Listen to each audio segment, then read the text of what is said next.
Out of My Mind, Chapter 32. It's Monday, so I have to return to school today. The temperature has dropped and the sun is glowing like some kind of frosted golden jewel. Yet everything feels different and not quite right. Mom spent the weekend at the hospital with Penny, sleeping on a cot in her room. I have not seen her since everything changed. I wonder if Mom is mad at me. Mrs. V comes over and helps me get dressed and fed. Even Butterscotch seems to miss Penny. She puts her head in my lap and looks at me with lonely eyes. I can't help her. Dad is a mess. He keeps dropping things like forks and keys. And he starts to talk and forgets what he was going to say, and he hasn't shaved. Go and get yourself together, Clark, Mrs. V finally tells him. A hot shower and a cold glass of orange juice will do you wonders. When you go see Penny this morning, you don't want to scare the child, do you? You're right, Dad replies. You've got Melody covered? I'll see she gets on the bus. Now scoot. He bounds up the stairs to the bathroom. Penny better? I type on my board. Yes, oh yes. When I spoke to your mom this morning, she told me they have taken her off the IV already. Penny was eating applesauce, complaining about her cask, and asking for doodle, which I've got cleaned up and ready for her. Penny is going to be just fine, Melody, just fine. I inhale deeply. Mrs. V spoons eggs into my mouth, but my stomach roils with worry. Her leg, I ask. Her leg is in a cask. It's big and clunky and will annoy the heck out of her, but the doctors have said that when she gets stronger, she'll be able to walk with it. I'm glad Mrs. V is always straight up with me. Wheelchair? I can't think of anything worse than a teeny baby wheelchair. No, they want her to move around as much as possible. I breathe a sigh of relief. Her head? I ask. Mrs. V understands. No brain damage, Melody, none. I exhale slowly. You're sure? I spell out. Absolutely. I saw her myself last night. She bumped her head when she fell, but the car hit her leg. It didn't touch her head at all. The school bus honks then, so Mrs. V wheels me down the drive to meet it. She takes my backpack, adjusts my foot strap, and gives me a big hug. You ready, Melody? Ready to face the quiz team? I nod. After what had almost happened, facing a bunch of snotty fifth graders will be easy. Gus looks at me with concern when he lowers the lift. How's your little sister? He asks. That has to be so scary. Gonna be okay, I type. Thanks. I realized right then that news like this travels fast. Everybody at school will probably know as well. Gus wheels me onto the lift and pushes the button to raise it as I wave goodbye to Mrs. V. The ride to school is strangely quiet, none of the usual squeaks and grunts from the students who ride the special bus. When we get to school, the air is chilly, so the aides take us directly to room H5. We get settled. I look at my friends through different eyes. Freddie wants to zoom to the moon. Ashley, our fashion model. Willie, the baseball expert. Maria, who has no enemies. Gloria, the music lover. Carl, our resident gourmet. Jill, who might have once been like Penny. Not one of them even knows how to be mean. And me, the dreamer who tries to escape room H5, a kid with a computer named Elvira. I don't even know where I belong anymore. Catherine comes in then wearing a new outfit that is actually cute and stylish. Tan slacks, black sweater, and vest. Nice outfit, I tell her. Thanks, I did it all by myself. I have something for you. I point to my book bag. She reaches into my bag and digs around and finds the card that almost led to tragedy. After she reads it, she blinks back tears. No, Melody, thank you. She leans over and hugs me. Then she looks serious and says, Mrs. Valencia called and told me about what happened with your little sister. How is she doing? Better, I type. You know, you probably saved her life, Catherine tells me. What?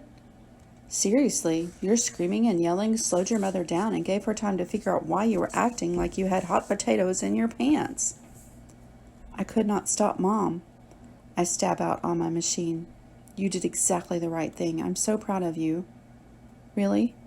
Really? Especially after all you had been through at the airport?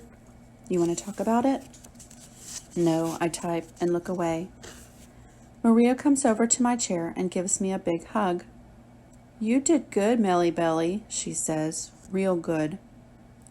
I'm not sure if she's talking about the quiz team or something else, but my eyes get all drippy and my nose starts to run. I wish I could give her a big squeeze on the back and let her know how good she has made me feel. But I just tap, thanks.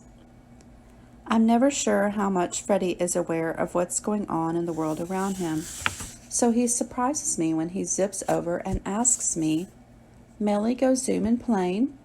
He looks excited, maybe even envious. No, Freddie, I type, no plane, no zoom. His face scrunches up into sadness, and then he drives away. Mrs. Shannon comes over next and squats beside me. Your head must be near about ready to explode from all that's happened in the past few days. Boom, I type, but I don't feel like smiling. Let's talk at lunch, okay, Melanie? Okay. Are you going to your inclusion classes? She asks. Yes, I tap. I thought about it all weekend when I wasn't thinking about Penny. I decided I wasn't going to hide. I want you to know how very proud I am of you. She gives me a big thumbs up and gets our morning routine going. As it turns out, Miss Gordon is absent today, so the first inclusion class I'm set to attend is Mr. Deming. Are you sure you want to go? Catherine asks me. Instead of answering, I power my chair toward Mr. D's door. Catherine rests a hand on my shoulder as I whir in. A small brass-colored trophy sits on Mr. D's desk, and the room is quieter than normal. Mr. Deming clears his throat. He shifts from one foot to the other, and he runs his finger around his collar of his dim white shirt. He's back to his old, well-worn brown suit and his old shoes as well. Finally, he says, Hello, Melody, and his voice sounds fake cheerful. I do not reply. He wiggles so much he looks like he has to go to the bathroom. I just watch him. No kicks from me, no weird sounds. I am amazingly calm. I glance over at Rose, but she is looking in another direction. No one seems to know what to say. At last, I break the silence. I turn up the volume loud on my machine and I type out, Why did you leave me? Somebody should have been there with a video camera proving that, yes, a 5th grade classroom can be absolutely, totally quiet. Faces search other faces, each one willing another to speak. Eventually, Rose stands up. She looks directly at me and says, We didn't plan to leave you, Melody, honest. I look her dead in the eye and wait. I don't react at all. I just wait. She continues, We all went out to breakfast early that morning. I interrupt. Nobody told me about that. How come? None of them answer. Their silence says what their words cannot, that it's better without me. I blink real fast. Claire finally stammers, We figured you'd slow us down because you have to be fed and stuff. It's so quiet, I swear I can hear my own heartbeat. You threw up and nobody left you. Oh, snap, I hear Rodney whisper.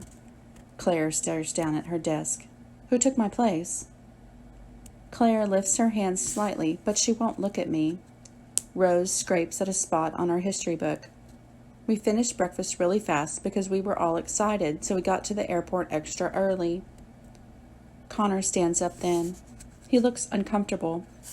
So when we got to the airport, they told us that the noon flight had just been canceled, but that we could make an early flight if we hurried.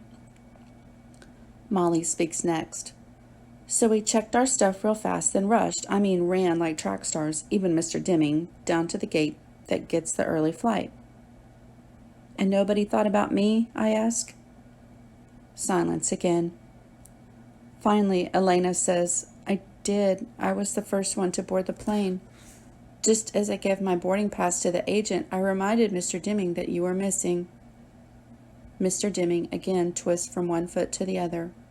I was so busy trying to count heads and check seats, assignments, and deal with everybody's carry-on bags, so I asked the kids to call you at home.